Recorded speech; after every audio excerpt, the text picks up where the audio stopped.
Buenas tardes, estimados colegas. Muchas gracias por escoger mi conferencia. Les comparto estas ideas desde mi casa en Holguín, Cuba, en tiempos de pandemia, tiempos difíciles. Mi nombre es Miguel Cruz Ramírez. Soy profesor de la carrera de Matemática Pura en la Universidad de Holguín. El título de mi conferencia es una hermosa joya de la teoría de los números, el teorema de Wilson, que espero que les guste.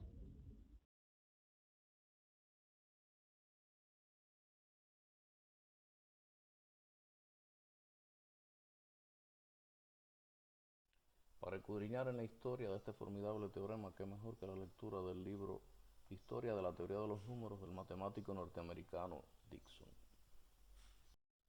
Dickson nos remonta al libro titulado Meditaciones algebraicas, escrito en 1770 por el matemático inglés Waring.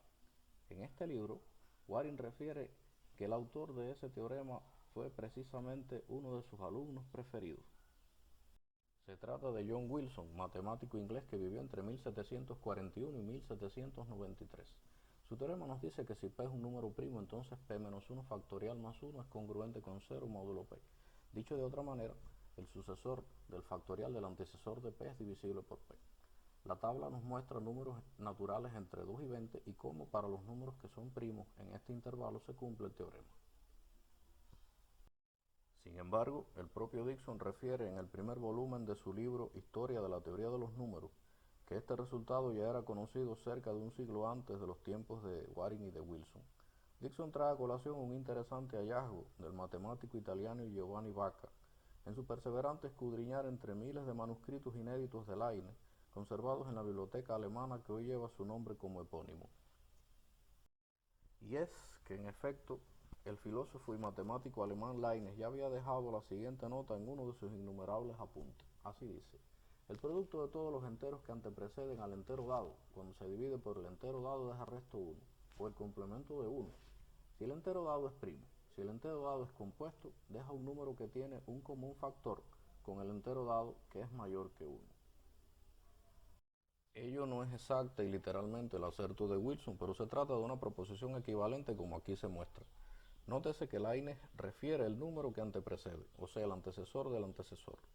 En símbolos esto es, si P es primo, entonces P menos 2 factorial congruente con 1 módulo P. Como P y P menos 1 son números consecutivos, podemos multiplicar la congruencia por P menos 1 y obtener en el miembro izquierdo el factorial de P menos 1 y en el miembro derecho menos 1, ya que P es divisible por P. Al sumar 1, lo cual es una transformación de equivalencia, obtenemos P menos 1 factorial más 1 congruente con 0 módulo P. Esta proposición es precisamente la tesis en el teorema de Wilson. Así que podemos ver que ambas proposiciones, tanto la de Wilson como la de Leibniz, son equivalentes. Ni en el texto de Waring, donde se le atribuye la paternidad a Wilson, ni en las notas de Leibniz descubiertas por Vacca aparece demostración alguna de esta propiedad. La primera demostración documentada se debe al eminente matemático italo-francés Lagrange en su artículo titulado Demostración de un nuevo teorema concerniente a los números primos, el cual vio la luz en 1771 en las memorias de la Real Academia de Ciencias y Bellas Artes en el apartado de matemática. Lagrange aporta dos demostraciones, una directa y la otra basada en el pequeño teorema de Fermat. También Lagrange presenta una demostración del recíproco del teorema de Wilson, aspecto que no había sido descubierto ni documentado hasta este momento. En su versión más elemental, hoy podemos presentar el teorema de Wilson así: si P es mayor que 1, las siguientes proposiciones son equivalentes. P es un número primo y P menos 1 factorial es congruente con menos 1 módulo P. Consideremos una demostración de la suficiencia basada en el principio de inclusión-exclusión. Sea el conjunto formado por los números naturales desde 1 hasta P, donde P es primo y mayor que 2. El total de biyecciones f de A en A es igual al número de permutaciones dentro de este conjunto, el cual es finito, o sea, P factorial. Por otra parte, esta cantidad también puede calcularse por medio del principio de inclusión-exclusión. En efecto, existen P a la P sobre biyecciones f que aplican de A en A. De allí removeremos a las cuales le falta un elemento en el codominio, y el total es P por P menos 1 a la P. Pero precisamente como P es las combinaciones de P en 1, podemos reescribir esta expresión como las combinaciones de P en 1 por P menos 1 a la P. Al remover las funciones a las cuales les falta al menos un elemento en el conjunto de llegada, hemos eliminado también aquellas que carecen de al menos dos, y así sucesivamente. Luego, con base en la inclusión-exclusión, podemos ver que p factorial puede escribirse como una secuencia finita de sumas y restas. En fin, p factorial es la suma desde k igual 0 hasta p, de menos 1 a la k, por las combinaciones de p en k por p menos k a la p. Dividiendo por p y analizando módulo p, resulta p menos 1 factorial igual a 1 sobre p por la suma desde k igual 0 hasta p de menos 1 a la k, por las combinaciones de p en k por p menos k a la p. Resulta que cuando p es primo, las combinaciones de p en k constituyen un número entero divisible por p. Así que en definitiva podemos obtener la siguiente secuencia de proposiciones y la última la vamos a señalar con un asterisco. Con el objetivo de sustituir k factorial en la expresión anterior, observemos lo siguiente. K factorial se puede escribir de esta manera. Menos 1 a la k por un producto que tiene k elementos, desde p menos k, p menos k menos 1 y así sucesivamente hasta p menos 1, congruentes módulo p. Esta congruencia se puede seguir reescribiendo y en definitiva tenemos que k factorial es congruente con menos 1 a la k más 1 por k por p menos 1 factorial sobre p menos k módulo p. Después de sustituir, como comentaba, resulta sucesivamente que p menos 1 factorial es menos 1 a la p más 1 por la suma desde k igual 1 hasta p menos 1, k a la p menos 1 módulo p. Como p mayor que 2 es impar, su sucesor p más 1 será un número par, así que menos 1 a la p más 1 será 1. Aplicando también el pequeño teorema de Fermat, podemos concluir que p menos 1 factorial es congruente con 1 multiplicado por una suma de unos p menos 1 veces, o sea, p menos 1, lo cual al final es congruente con menos 1 módulo p, como se quería en el teorema. Queremos echar una mirada al Oriente Antiguo y considerar la obra del matemático, físico y astrónomo árabe musulmán Alhazen, que vivió entre el año 965 y el 1040 de nuestra era y nació en Basora, actual Irak. En su trabajo Dudas sobre Ptolomeo, Alhazen nos dice: el deber del hombre que investiga los escritos de los científicos, si su objetivo es conocer la verdad, es convertirse en oponente de todo lo que lee y atacarlo por todos lados. También debe sospechar de sí mismo mientras realiza su examen crítico de él, para evitar caer en prejuicios e indulgencias. Y todavía más, Alhazen en su libro de óptica nos presenta el siguiente problema: encontrar un número tal que si lo dividimos por 2 queda resto 1, si lo dividimos por 3 queda resto 1, si lo dividimos por 4 queda resto 1, si lo dividimos por 5 queda resto 1, si lo dividimos por 6 queda resto 1, si lo dividimos por 7 no queda resto. Como podemos ver, este problema equivale a resolver el siguiente sistema de congruencias: x congruente con 1 módulo m sub i y x congruente con 0 módulo p, donde p es un número primo y las m sub i están entre 1 y p menos 1 contando ambos valores. Se trata de un caso particular del teorema chino de restos. Existen dos argumentos que da Alhazen. El primero lo denomina canónico o normal, el cual sirve para encontrar una solución de su sistema. En realidad, este método está basado en el teorema de Wilson. En efecto, si p es un número primo, entonces el producto desde 2 hasta p menos 1 más 1 deja resto 1 en la división por 2, 3 hasta p menos 1 y resto 0 en la división por p. Y Alhazen nos dice: multiplicamos los números mencionados que dividen al número pensado, uno por otro. Adicionamos 1 al producto. Este es el número pensado. Quiero decir, multiplicamos 2 por 3, el producto por 4, entonces el producto por 5 y finalmente el producto por 6. Entonces adicionamos 1 al producto. Este es el número pensado, decía Alhazen. En fin, x es el producto de 2 por 3 por 4 por 5 por 6 más 1, o sea 721. Observemos que 721 deja resto 1 tanto en la división por 2 como por 3, 4, 5 y 6. Y además deja resto 0 en la división por 7. Pero Alhazen no deja sus comentarios así y da un segundo argumento. Él nos dice, podemos encontrar el número pensado por otro método, el cual es aquel por medio del cual mostramos que este problema tiene varias soluciones e incluso una infinidad de soluciones. Para sostener su criterio, Alhazen muestra un algoritmo compuesto por 5 pasos. En el primero hallamos el mínimo común múltiplo de los números referidos y obtenemos 60. Luego calculamos el resto de este valor en la división por 7 y resulta 4. En tercer lugar buscamos un múltiplo de 7 tal que si le sustraemos 1, el resto sea divisible por 4. Alhazen está convencido de su aseveración y así nos cuenta. Existen muchos números que satisfacen esta propiedad. El método para encontrarlos es tomar 7, sustraer 1 y el resto es 6. Sumar luego 7 sucesivamente hasta obtener un múltiplo de 4. Si adicionamos 1 al número encontrado, este será divisible por 7.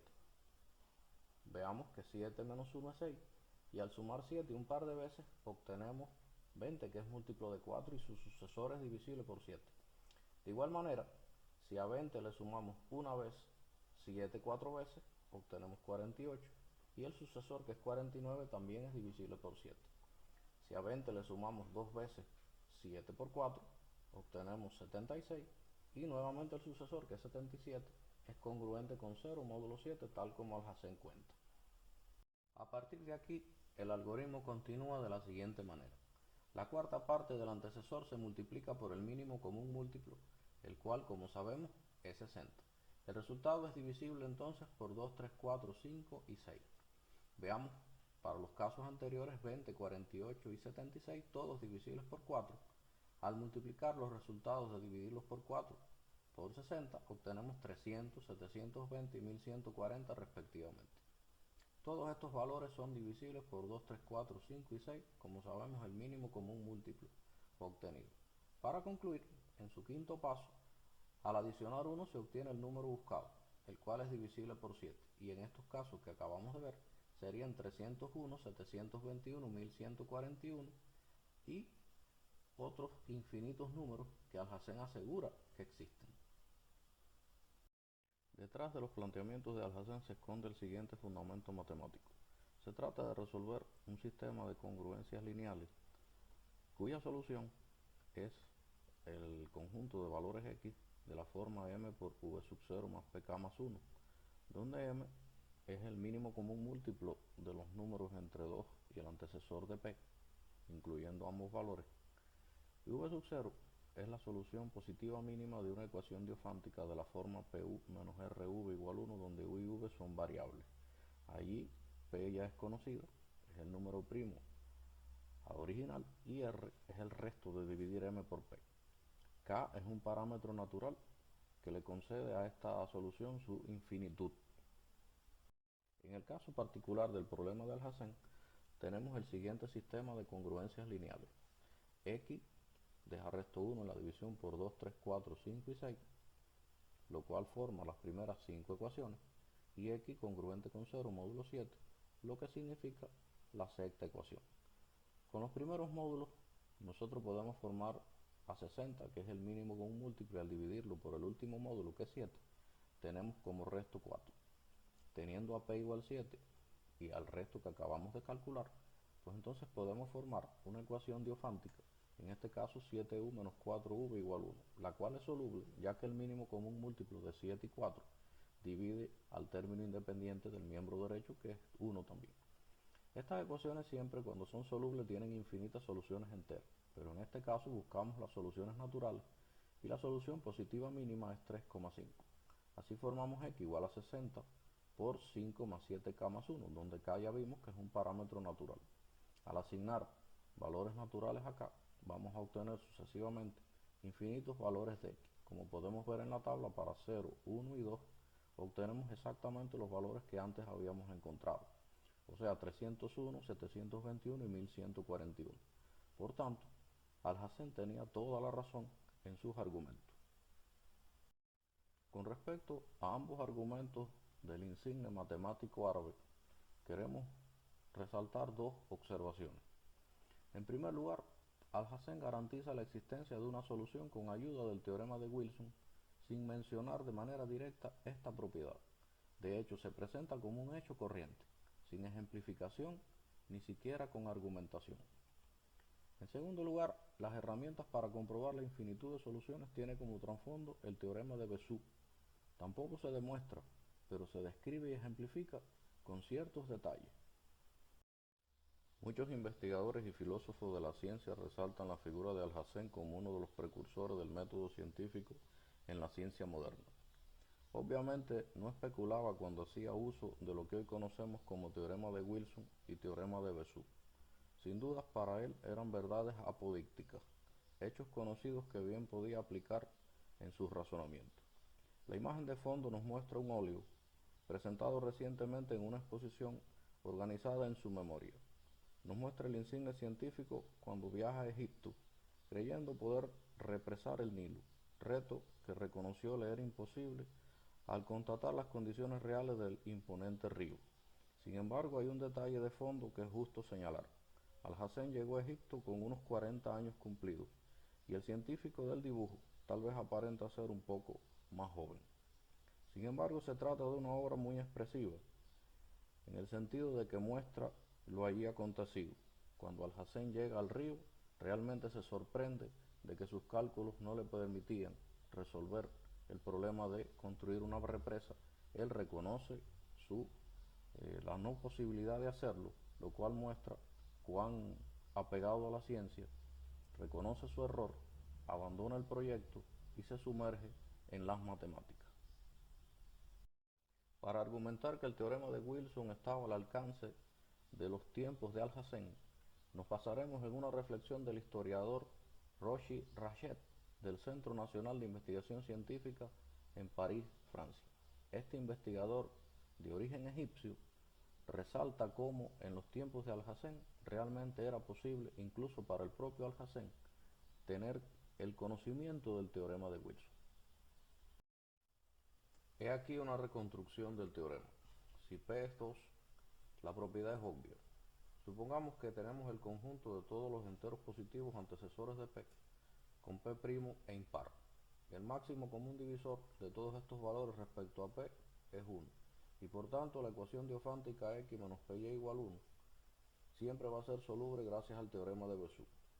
En conclusión, de esta ecuación podemos deducir la congruencia lineal a X congruente con 1 módulo P, la cual ya se sabe que siempre tiene solución única módulo P. En particular, cuando sustituimos X por el resto en la división por P, tenemos que AR congruente con 1 módulo P, y aquí queremos significar que tanto A como R pertenecen al conjunto E.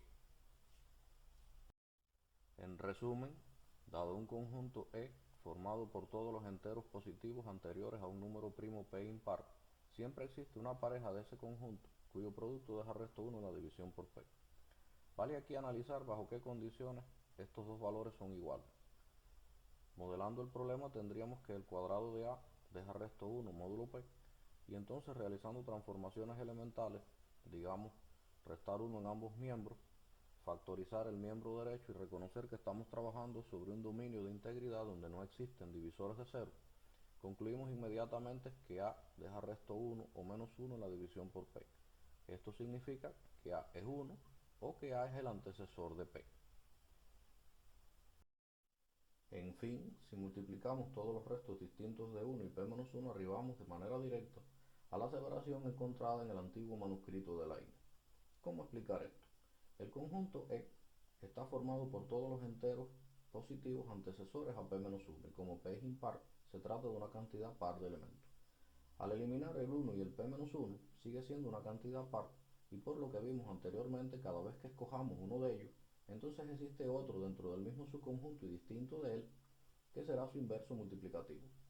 En fin, el producto de todos estos elementos del subconjunto es 2 por 3 y así sucesivamente hasta P menos 2.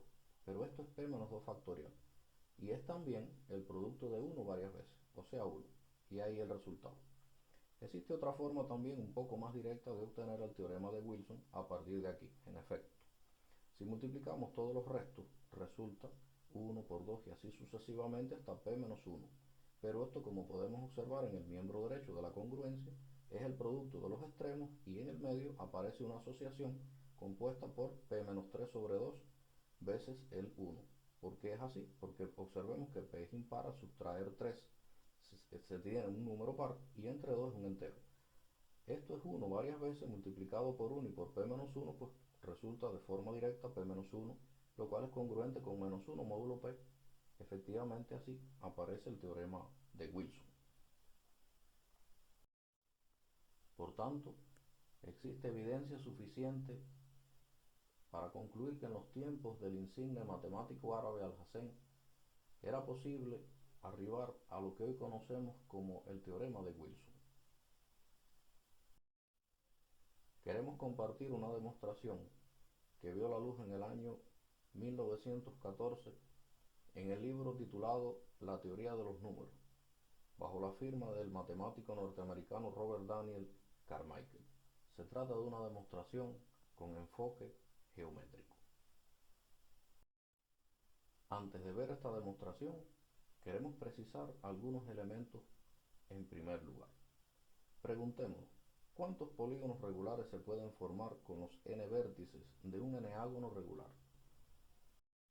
Para n igual 7, podemos realizar nuestro recorrido dando saltos por los puntos dispuestos sobre la circunferencia de 1 en 1 hasta conseguir, como podemos ver, el heptágono regular. Si lo hacemos de 2 en 2 como muestra la línea de color azul, pues entonces aparece una figura que ya no es convexa. Se trata de un heptágono regular diferente del anterior, pero estrellado. Esto mismo ocurre para el caso de dar los saltos de 3 en 3. Nuevamente aparece una figura como la que buscamos. Nosotros queremos contar cuántos heptágonos es posible construir que sean regulares. Ahora preguntémonos, ¿qué ocurre si probamos de 4 en 4, de 5 en 5 y de 6 en 6? Observemos que estos valores son respectivamente congruentes a menos 3, menos 2 y menos 1 de forma respectiva.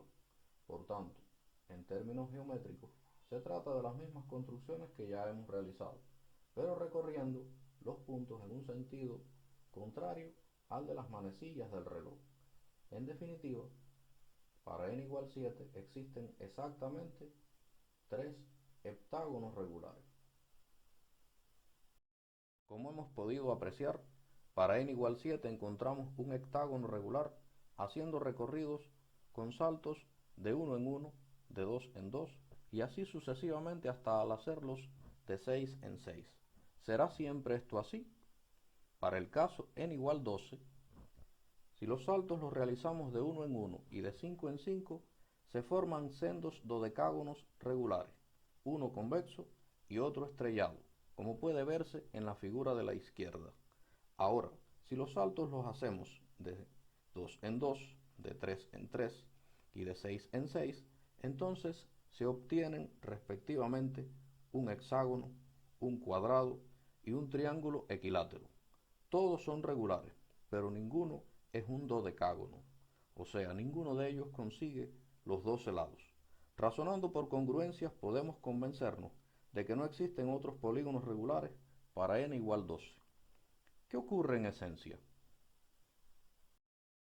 Pues bien, si n es primo, tendremos un polígono convexo o bien polígonos estrellados, a saber, todos regulares. Antes de pasar a la demostración de Carmichael, podemos preguntarnos de cuántas formas se puede disponer un n-ágono irregular sobre los n puntos. Aquí en la figura tenemos el caso n igual 7 y estamos en presencia de un heptágono irregular, además no convexo. Si lo hacemos girar en el sentido contrario a las manecillas del reloj, al observar el recorrido de cada uno de los puntos, podemos convencernos de que existen 7 disposiciones posibles para la figura que habíamos construido inicialmente. Por tanto, en sentido general, vamos a tener por rotación n n-ágonos irregulares. Con base en estas reflexiones, Ya estamos en condición de pasar a analizar la demostración dada por Carmichael. En plena conexión con la idea geométrica, necesitamos a P mayor que 2. Obviamente con dos puntos no podemos conseguir una poligonal cerrada, y hay aquí una armonía entre la idea algebraica y la idea geométrica. Para P mayor que 2 y primo, nos preguntamos en primera instancia cuántos peágonos coinciden con los vértices de un peágono regular. Existen P formas de escoger el primer punto, P-1 forma de escoger el segundo, y así sucesivamente hasta el final, donde existe una sola manera de seleccionar el último punto. Cada peágono se puede comenzar a dibujar por cualquiera de sus P vértices, y así, una vez prefijado el punto inicial, cada peágono se puede recorrer con dos orientaciones diferentes, como vimos en los ejemplos anteriores. Por tanto, si P es un primo impar, a la pregunta sobre cuántos peágonos coinciden con los vértices de un peágono regular, podemos responder con base en el cálculo de un cociente. En el numerador tomamos el factorial de P con el argumento antes visto sobre las posibilidades de ir seleccionando sucesivamente los puntos en una construcción. A este valor lo dividimos por 2P para no repetir los dos modos de hacer un mismo recorrido y las P maneras de comenzar la selección de los vértices. En fin, el total es P-1 factorial sobre 2. Formulemos ahora una segunda pregunta. ¿Cuántos de estos peágonos son regulares? Como P es primo, se pueden dibujar tomando los vértices de 1 en 1, de 2 en 2 y así sucesivamente hasta el último entero que no supera la mitad de P. Al tomar los vértices de 1 en 1, se forma un polígono convexo. En los restantes casos, se forman polígonos estrellados y todos regulares.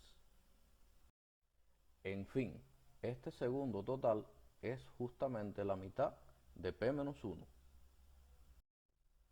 Ya antes vimos que cada peágono irregular se puede disponer de P formas por rotación, así que su cantidad siempre será divisible por P.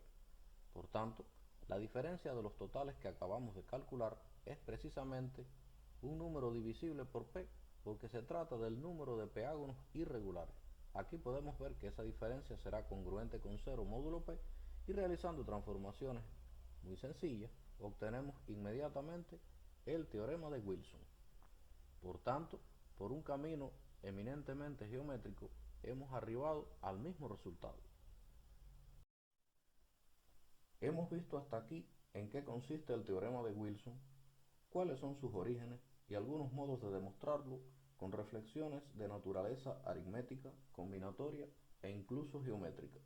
Pasaremos ahora a explorar sus generalizaciones. En realidad la literatura hoy muestra notables progresos que demarcan caminos de generalización con elevada complejidad matemática. Nos vamos a referir a una demostración publicada por Gauss en su formidable obra Disquisitiones Arithmeticae, que vio la luz en la alborada del siglo XIX, allá en el año 1801. El teorema de Gauss nos dice: sea P sub n el producto desde k igual 1 hasta n de k, donde el máximo común divisor de k, n es 1. O sea, vamos a coleccionar todos los k que son primos relativos con n desde 1 hasta n y los vamos a multiplicar. Dice Gauss, entonces, para todo primo P mayor que 2, se tiene que P sub n es congruente de la siguiente manera. Congruente con 0 módulo 1, obviamente, para n igual 1. Congruente con menos 1 en la división por n, para n igual a 4, a P a la alfa y 2 por P a la alfa, donde alfa es un entero positivo, y congruente con 1 módulo n en cualquier otro caso. Podemos en esta expresión observar que en el caso muy particular, donde P, que es un número primo, y alfa es 1, resulta exactamente el caso del teorema de Wilson. Exploremos la sucesión. Aquí tenemos a P sub n y respectivamente los restos módulo n. Por ejemplo, si n es 18, que es el duplo de la potencia 3 al cuadrado, donde 3 vemos que es primo, resulta que P sub 18 es 5 por 7 por 11 por 13 por 17, o sea, 85.085. Y esto es congruente con menos 1 módulo 18, donde 18, como podemos ver, es 2 por 3 a la 2. O sea, es el 2 por P a la alfa que habíamos visto en el teorema de Gauss. En el caso P sub 19, podemos observar que 19 es realmente P a la alfa con alfa igual 1 y obtenemos que el producto desde 1 hasta 18 es 19 menos 1 factorial. Aquí obtenemos su valor congruente con menos 1 módulo 19. De forma directa tenemos el teorema de Wilson ilustrado como un caso particular del teorema de Gauss. Para concluir nuestra exposición sobre este hermoso resultado de la teoría de los números, queremos significar su enorme importancia en la solución de ejercicios y problemas de las matemáticas elementales y muy particular y especialmente en las Olimpiadas de Matemáticas. He aquí tres ejemplos donde la aplicación del teorema de Wilson es muy sugerente. Sea un entero tal que la suma desde 1, un medio, un tercio y así sucesivamente hasta 1 sobre 23 produce a sobre 23 factorial. El problema consiste en encontrar el resto de dividir el numerador a por 3. Este problema apareció en el año 2002 en la Liga de las Regiones Norteamericanas de Matemáticas. Un segundo problema consiste en demostrar que P' de la forma 4K más 1 si y solo si 2K factorial al cuadrado es congruente con menos 1 módulo P. Y además, un tercer problema, si tomamos un primo impar tal que P es de la forma 2Q más 1, entonces se pide probar que Q factorial al cuadrado más menos 1 a la Q es divisible por P. Es importante observar que en estos tres problemas el uso del teorema de Wilson es bastante sugerente a partir de la presencia de un factorial. Sin embargo, el teorema de Wilson también tiene utilidad en otros problemas donde su aplicación no es tan evidente. He aquí un ejemplo que apareció en el libro de Olimpiadas de Matemáticas de la extinta Unión Soviética. Dice así: sea P un número primo, el cual deja resto 1 en la división por 4. Probar que existe un entero X tal que el sucesor de su cuadrado es divisible por P. Si tomamos en consideración el último de los ejercicios que vimos en la diapositiva anterior, entonces recordemos que el cuadrado de Q factorial más menos 1 a la Q es divisible por P cuando este es de la forma 2Q más 1, o sea, un número primo impar. Resulta que bajo las condiciones del problema, este número P deja resto 1 en la división por 4. De aquí podemos deducir que Q es par y por tanto menos 1 a la Q en la suma que aparece va a ser 1 y vamos a tener un cuadrado más 1. Esto sirve como solución directa para el problema que aparece en el libro de la extinta Unión Soviética. También un bonito ejemplo apareció en la Olimpiada Internacional de Matemáticas en el año 1970. El problema dice: encontrar el conjunto de todos los enteros positivos n con la propiedad de que el conjunto formado por n, n más 1, n más 2, n más 3, n más 4 y n más 5 puede ser particionado en dos subconjuntos tales que el producto de los elementos de un subconjunto sea igual al producto de los elementos del otro subconjunto. Este problema no tiene solución para ningún valor de n. Vamos a demostrarlo considerando una diferenciación de casos. Sean A y B los productos respectivos en ambos subconjuntos y probaremos que la partición es imposible para todo entero positivo n. Primer caso: si 7 divide a uno de los elementos del conjunto, entonces todos los restantes no son divisibles por este valor. Por tanto, el producto A por B es divisible por 7, pero no por su cuadrado. En conclusión, A será distinto de B. En un segundo caso, si ningún elemento es divisible por 7, entonces el producto debe dejar resto menos 1 en la división por 7 en virtud del teorema de Wilson. Pero ocurre que menos 1 no es un resto cuadrático módulo 7. En definitiva, hasta aquí llega esta conferencia que escogí para ustedes. Muchísimas gracias. Quiero agradecer también a los organizadores del evento por seleccionarme como uno de los conferencistas internacionales, en especial al doctor Osvaldo Rojas, y a la doctora Mary Ford desde Cuba. Muchísimas gracias de nuevo y quedo a sus órdenes para preguntas y respuestas.